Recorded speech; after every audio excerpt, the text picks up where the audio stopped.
You know, when we think about leadership, we often picture someone with all the answers, calling all the shots, someone at the very top. Right. But the thing is, the excerpts you brought from the Urantia book, especially paper 120, they kind of flip that whole idea on its head. They do.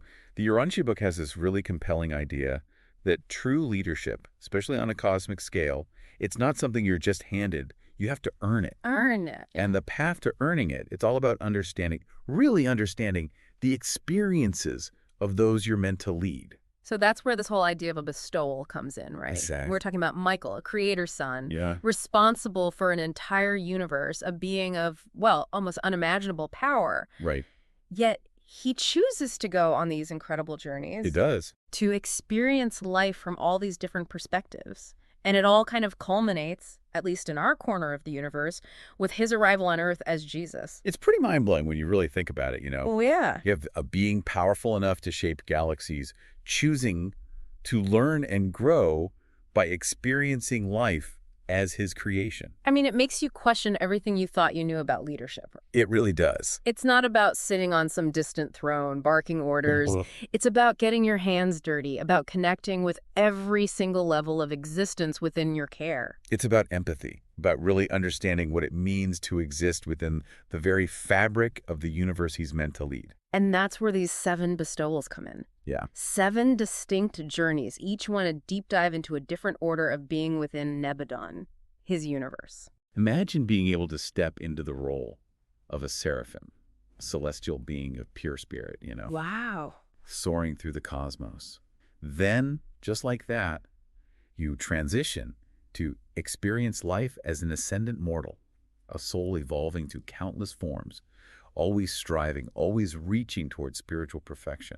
It's like a masterclass in existence, each bestowal a new lesson, a new layer of understanding. It is. But why go through all that? Yeah. Why not just rule, you know? Right. He's a creator's son. He's got the power. Well, and that's what makes the Urantia books take on all this so fascinating. It's saying that true authority, real sovereignty, it's not something that's just given. It has to be earned. Earned through experience. Exactly. And not just like reading about it in some celestial textbook. Yeah. He's out there living it, embodying it. It has to be experiential, you see. So it's about more than just knowing the rules. It's about understanding how those rules, those cosmic principles, how they actually play out on every level. Yes. From the grand cosmic scale down to the intensely personal, like the experience of a human life. Absolutely, because without that deep experiential knowledge, leadership, it becomes distant, out of touch. Right. By choosing to walk in the shoes of those he's meant to guide, Michael's demonstrating a commitment, a level of compassion that goes way beyond just holding power. Okay, now that's a leadership style I think we could all learn a thing or two from. But out of these 7 bestowals, is there one that really stands out to you, one that truly exemplifies this link between experience and genuine leadership? Well, they're all incredible in their own right, but the one that always captures my imagination is Michael's experience as a material son. The material sons, those were the ones who shaped the planets, right? Yes. Bringing order to the chaos, at least on a planetary scale. Imagine Michael, this being of pure spirit and energy, immersing himself in the raw materials of creation. Wow. Shaping mountains, carving out oceans. It's like a cosmic construction project, only instead of blueprints, he's dealing with the fundamental forces of the universe. Precisely. And it's through that experience that the Urantia book suggests that Michael gains a profound appreciation, not just for creation itself, but for the immense challenges and triumphs that come with nurturing and sustaining life. He's not just reading about it, he's feeling the weight of a world literally in his hands. It's no wonder he feels this drive to connect so deeply with those he would one day lead.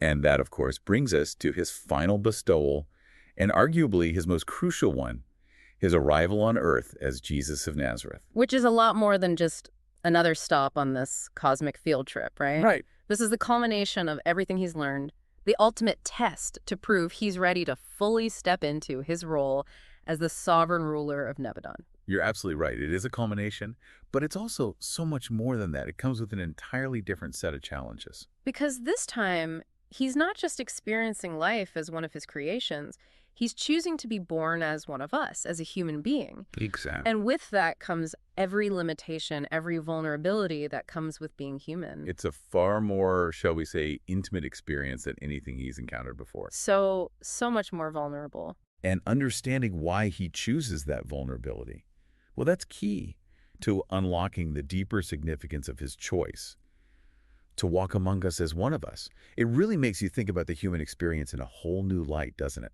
It does. Even for a divine being like Michael, someone who's witnessed epochs unfold, civilizations rise and fall, Right. coming to Earth, embracing all the complexities, the contradictions, it's a unique kind of challenge. Because it's not just about observing us from afar, right? Oh, yeah, not at Oh, all. he's fully stepping into the role, becoming one of us Exactly. with all the limitations and vulnerabilities that come with the territory. And that's a really important point, this idea that his true nature is veiled during this bestowal. Oh, absolutely. Because he's not coming to Earth as this conquering hero. Right. You know, he's here to experience life as a human with all the uncertainties and doubts that we grapple with every single day. So it's a much more, well, for lack of a better term, a more vulnerable experience than any of his previous bestowals. And that's what I find so fascinating. It is fascinating. What's the value in that vulnerability? That's a question that the Urantia book really digs into. And what it suggests is that by embracing this vulnerability, Okay. by allowing himself to experience the full spectrum of human emotion, Right. that's how Michael deepens his connection with creation, with us, in a way that simply wouldn't be possible otherwise. So it's about empathy, about really getting what it means to feel joy, sorrow, doubt, not just as abstract concepts, but as lived experiences. Absolutely. That's a huge part of it. But there's another layer here that I think is really illuminating. Okay, I'm listening. Before Michael embarks on his human journey, he actually receives counsel from his brother, Emmanuel. Oh, right.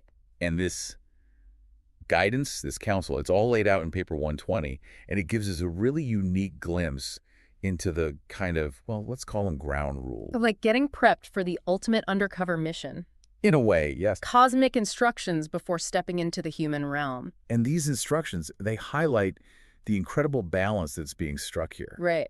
On the one hand, Michael's being tasked with living a truly human life. Right. He's got to rely on his faith in the universal Father, just like we do.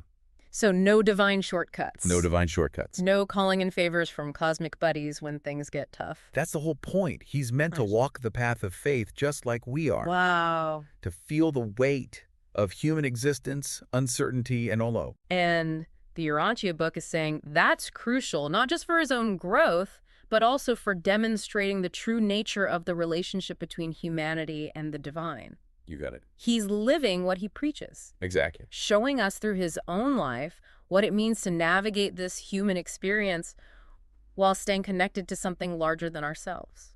Precisely. But here's the thing. This commitment to living as a human, it doesn't mean Michael's supposed to shy away from the heavy stuff. In fact, Emmanuel actually instructs Michael to deal with the fallout of the Lucifer Rebellion. Wait, the Lucifer Rebellion? The Lucifer Rebellion. That was a whole cosmic coup, right? It was a big mess, even for a universe as vast as Nebadon. And Michael's being told to clean it up? Well, not in the way you might think. Because here's the thing. Michael could have easily just squashed that whole rebellion right then and there. He's got the power. But instead, he chooses a different path. A more human path. Exactly, one that reflects the very values he embodies. So we're talking about free will. Free will. Compassion. Compassion, redemption. Those are the guiding principles here. So it's not about brute force. It's about something much deeper, something more enduring. And that's what Emmanuel's getting at when he tells Michael to address the Lucifer rebellion through his life and teachings as the Son of Man. It's a powerful message, isn't it? It is. That even cosmic betrayal, even something as huge as a rebellion against the universal Father, can be redeemed through a different kind of power. It's the power of forgiveness. Understanding. Love. And that message, it weaves its way through everything Michael does during his time on Earth. Because it speaks to something that's fundamental to the Urantia book's whole cosmology, this idea of interconnectedness. Interconnectedness, how so? Well, think about it. This one act of rebellion, it created ripples that were felt across the universe, right? Right. And now, by living as Jesus, Michael's weaving a new thread into that cosmic tapestry. A thread of forgiveness. A thread of understanding. A thread that can hopefully begin to heal the wounds of the past. And ultimately strengthen the fabric of existence itself. It's a lot to process. It is. And we're just scratching the surface here. We are. But one thing's for sure, Michael's mission, it's about so much more than just him. It is. It's about us. It's about the universe. It's about this profound connection that binds us all. And nowhere is that interconnectedness more apparent than in Emmanuel's instructions regarding Michael's role as a teacher. Okay, so less cosmic ruler, more cosmic educator.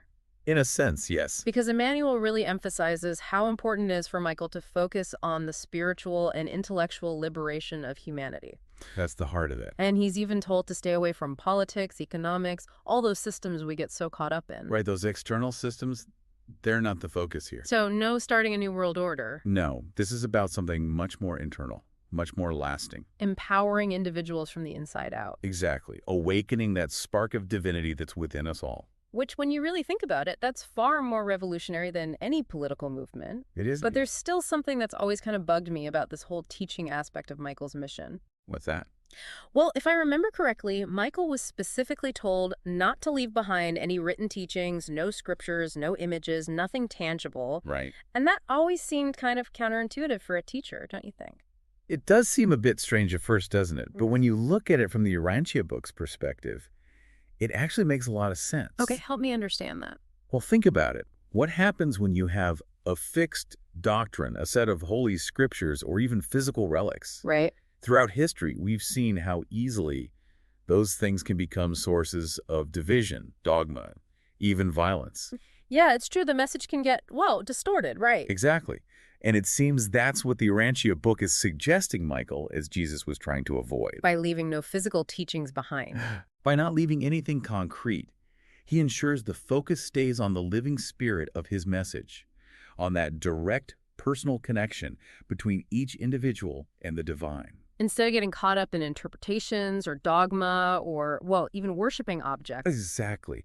It's about fostering a personal, experiential understanding of spirituality. Something you can't just write down or capture in any physical form. Exactly. It's interesting, even radical, when you think about how much emphasis so many belief systems place on established traditions and doctrines. It is radical, and yet there's a certain beauty to it, this emphasis on direct experience. Right. It transcends cultural boundaries and historical context. So it speaks to something universal within us. Exactly. It reminds us it's not just about the destination, it's about the journey. Absolutely. But it does leave us with a pretty significant question, doesn't it? And what's that? If Michael's mission isn't about establishing a religion or handing down a set of rules, then what's it all for? That's the million-dollar question. And the Urantia book actually offers a multifaceted answer. Okay. On one level, as we've been discussing, it's about Michael demonstrating he's ready to fully embrace his role as sovereign ruler of Nebadon. Right. He's proving he deeply understands, the universe he's meant to guide. But it goes beyond that, doesn't it? It does. There's something much bigger at play here, something with huge implications for us, for how we see ourselves in the grand scheme of things. You're right. You see, the Urantia book suggests Michael's journey, it isn't just about his own growth. It's about revealing something profound about the universal Father to humanity. So it's like a cosmic PR campaign. But instead of billboards and slogans, you have a human life lived in service to a higher purpose. It's a powerful way to put it. But it goes deeper than just spreading a message, right? It does. By living as Jesus, Michael isn't just telling us about God, he's embodying the universal Father's love, compassion, mercy in a way we can actually grasp. He's making the divine tangible, relatable, accessible. It's like, if these qualities are possible in him, maybe, just maybe, they're attainable for us too. Exactly. And there's one more layer to all of this, one that I find particularly moving. What's that? The Urantia book also tells us that Michael's life, it was a revelation of humanity to God. Now that's a fascinating concept. It is, isn't it? Because you would think God, being all-knowing, wouldn't need us to teach him about being human. It's not about informing God, not in the way we typically think about it. It's more about highlighting the incredible potential that resides within the human experience. Okay. Even on a cosmic scale, even to the universal Father, human life, it's precious. We have this incredible capacity for spiritual growth, for connection. So by going through it all, the joy, the sorrow, the relationships, the challenges, even death, Michael's showing us, and maybe even God, something essential about what it means to be human. Exactly. He's demonstrating that even within the limits of our finite existence, We have this incredible ability to love, to grow, to connect with something larger than ourselves. And through his journey, through his willingness to embrace his own humanity, he not only fulfills his destiny, he illuminates our own. That's the beauty of the Urantia book's cosmology. It's a story of interconnectedness and how one being's journey can awaken the potential within us all. We've certainly been on a journey ourselves today, haven't we? From the vastness of a universe to the intimacy of a single human heart, all to try to grasp what it meant for Michael to choose this path. We have. And what really strikes me is how this story from the Urantia book, it makes us reconsider our own place in everything. It begs the question, what does it mean to really live, to embrace our humanity, but also to recognize that potential for connection, that spark of the divine within us all? That's a question worth sitting with. It is, and that brings us to the end of our deep dive. But the conversation, just like the mysteries we've been exploring, it continues.